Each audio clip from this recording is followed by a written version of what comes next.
Siniguro naman ho ng Makati LGU na hindi pa rin ho nila isinusuko ang pangarap na magkaroon ng sariling mass transport system. Kasunod nga ho yan ang pagkakansela ng original partnership ng lungsod dito po sa Philippine Infradev Holdings Incorporated para ho sa kanilang Makati Subway Project.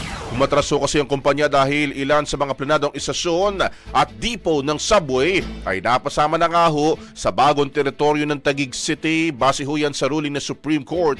Ayon ho sa alkalde ho ngayon ng Makati, tuloy pa rin daw ang laban at ayaw pa muna ho nilang pangalanan ang bagong kumpanyang kinakausap dahil nasa feasibility stage pa lamang ang proyekto, mga kabrigada. Sa bantala, nadismaya naman din daw ho ito hong si Senador Alan Peter Cayetano kahit sa ho'y taga-Taguig.